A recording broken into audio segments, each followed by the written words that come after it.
So I spoke with pretrial judge and I spoke with the coordinator. Per pretrial, he's tested positive presumptively because they have to send it to a lab for confirmatory for alcohol and THC.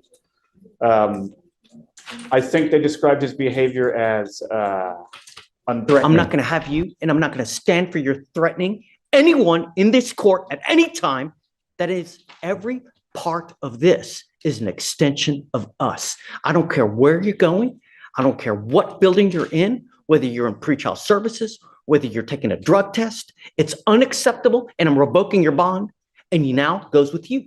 Yes, sir. No, sir. On player side, all he's doing is setting the rules that you want to follow. Okay. Yes, sir. What's the name? Bledsoe. Evading arrest and terroristic threat. He was in custody because he had a pending felony in the 228. So he's bonded out on all. The evading, I think, is 12 yards per the officer. So I see that on 10/17 of 24, he picks up a felony assault. And 3 days later, he picks up a terroristic threat. And then he picks up an evading arrest. And they give him PR bonds on these cases. Is that what happened? And he bonded out since his last setting. I didn't check to see if there were PRs or not, Judge. I know that he had to pay money in felony court. Yeah, it's just, I'm not dealing with PR bonds on this. I mean, he picks up 2 new cases if it's the same. Well, hold on a second. Let's not get ahead of ourselves. You've now picked up 2 new cases. You picked up a terroristic threat. You picked up an evading arrest.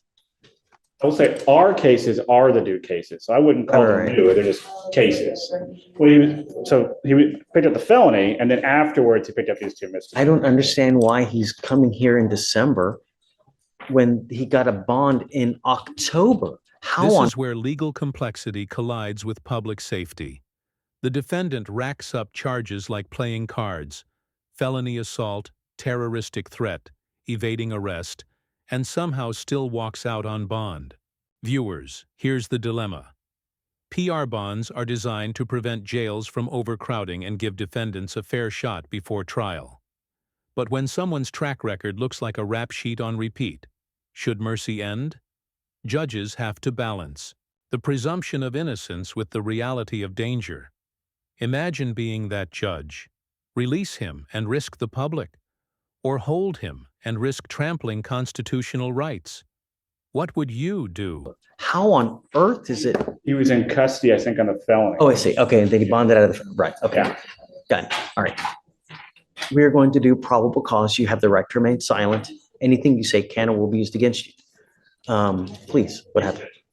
On October 19, 2024, officers were dispatched to a minor crash at a residential home in Harris County, Texas.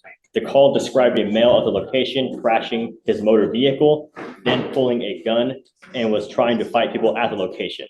When officers arrived at the location, they observed people at the location pointing at the defendant. Upon contact with the defendant, the officers introduced themselves as Houston police and told them to stop.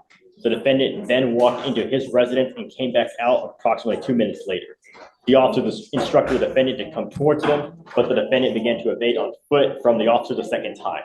The defendant ran approximately 12 yards from the officer before placing him in handcuffs. A person search on the defendant revealed he had a prior arrest and an active felony warrant. Upon contact with the complainant advised the defendant was driving up and down the street in his car and crashed. The complainant stated the defendant began to tell the complainant he was going to shoot him and kill him. The complainant advised the defendant then began to reach into his waistband and kept saying he was going to shoot him. The complainant feared for his life and felt threatened by the defendant's statement. I will say gun was never found. No charges where the gun were ever filed. They charged him with terroristic threat. They would have charged him with ag assault if the police had believed that a firearm was used. Mr. Bledsoe, let me make something perfectly clear to you. I will do everything in my power to protect my public at all costs. And I don't care if I have to make your bond $2 million. I'm going to do everything in my power to protect my public at all costs. Do you understand? Yes, sir. I don't care who you are. I don't care where you come from. I don't care what, nothing. I want my county safe. You will be signing an affidavit with me today, promising me that you're not going to have any weapons whatsoever. And if I find that you have a weapon, I can have a contempt hearing. You're looking at 180 days in jail every time if you're caught with a gun. Do you understand? That was brutal honesty from the bench. No sugarcoating. Just a raw warning about what prison really looks like. The judge paints a picture so disturbing it borders on cinematic horror. Worse than your worst nightmare. And notice, he's not just scaring the defendant, he's teaching the public. This isn't TV prison. This is real, ugly human suffering. The judge is weaponizing fear as a deterrent. Some of you might say that's compassion disguised as cruelty. Others might argue it's crossing a line. What do you think? Is it a judge's role to terrify a man straight, or just to enforce the law? You understand? I'm sending you now for a drug test. I want to know what, if anything, is going to be in your system as well. I'm ordering you not to use alcohol or illegal drugs, and I'm going to test you like crazy. Do you understand? Yes, sir. What do you do for a living? I work for Leland Airmark Bakery. Okay, that's what you need to concentrate on. Working a lot so that your time is occupied. When you have too much time on your hands, you become self-destructive. Do you understand? Yes, sir. Do You're you right have, about thank you. Do you have a Texas driver license? that. It's a yes or it's a no. Then you're not allowed to drive. On this affidavit, you will also be promising me that you're not going to drive. Do you? Do you have a different state's driver's license? City? He asked if you have a Texas driver's license. Do you have a driver's license from any other state? No, I'm from Houston. Okay, sorry. I'm just making sure you didn't have Louisiana or something. Not drive. I am also putting on this affidavit that you're not going to drive. Do you understand? Yes, sir. You're looking around, you're just heed this warning, Mr. Bledsoe. Do you understand? Yes, sir. Yes, sir. I totally understand. I only have one off day. I just sleep all day.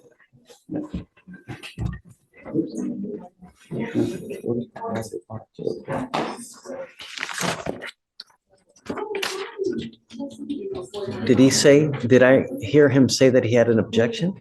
No, most He was, definitely not. he was No. just asking me a question. Okay, No just objections. don't use. Stay out of trouble. You're in enough hot water as it is. You know, the thing is, Mr. Bledsoe, is that a lot of people make very, very poor choices when they're out there in life. And sometimes that choice makes it to where you will live the next 40 years in a 6x9 box. And I'm going to tell you now, I've read have you been to prison before? Nope. I want you to hear me. I've read stuff about what happens in prisons, and it had me in tears. It was as bad as could possibly. If you think of your worst nightmare, it's worse in our Texas prisons. They don't give a rat's behind about you, and you will be passed around like a proverbial doll. It's awful. Believe me, it's not worth it.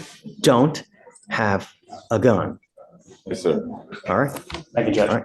If I can, Judge, I don't believe there has been actually any evidence presented to warrant a Hold bond on, Stephen. revocation. She told me yesterday that there had been multiple threats. So, all right, to circle back, there's a couple things. In speaking with pretrial, I have not received any information about threats. I've received information about cursing and rude behavior. Yes, Judge. Don't There was speak. no threat of harm or anything like that. It was just more so attitude. He was making people in our office a little bit uncomfortable just with his demeanor and the things that he was saying, but none of it, to my knowledge, has been anything, putting anyone in danger, threatening danger, anything of that sort. This is where I You want. have an open criminal case.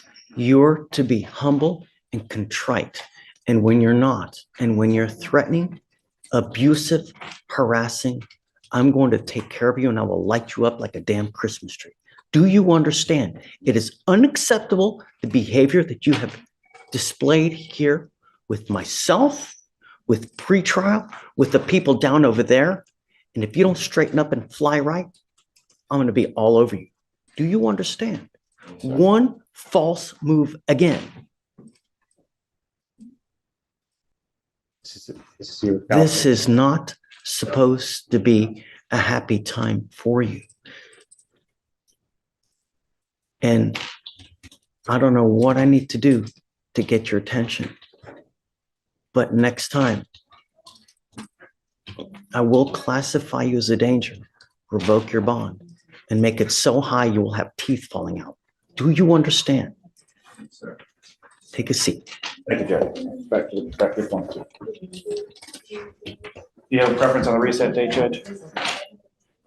So what, tell me what he tested positive for. It was THC and alcohol, Judge. Okay. This is where I'll add that the court added bond conditions yesterday, so he had the magistrate. I understand. Okay. He did have So- these magistrate orders in October that I did see that he was instructed over. It didn't have no alcohol, but it did have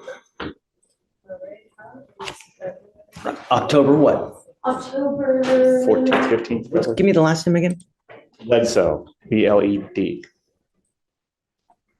Oh, no.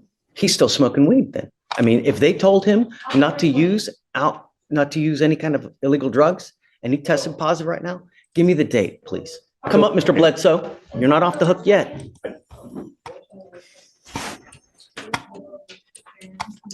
This is where I will repeat my assertion that since he's out on bond, he's entitled to a hearing where the rules of evidence would apply. What we're doing right now. Well, then I'm going to object to hearsay to anything and everything being heard by the court. What day was the magistrate condition for no using, please? October 20th.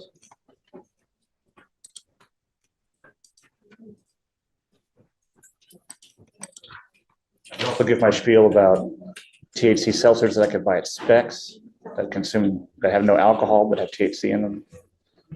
You are not to use alcohol. You are not to use illegal drugs. I'm going to give you the benefit of the doubt, and I'm going to test you again in 2 weeks from today. If you test positive for THC again, and I don't care what it is, I don't care if it's a gummy, I don't care if it's a joint, I don't care if it's Delta 8, if it's Delta 9, if it's Delta 352, whatever it may be, you will stay with me. Do you understand? Yes, sir. Get whatever records you need. But if you test positive for THC again, Yes, you're sir. on notice now. You will stay with me. Yes, sir. Okay. Thank you, Judge. Have a seat back in there. Come on.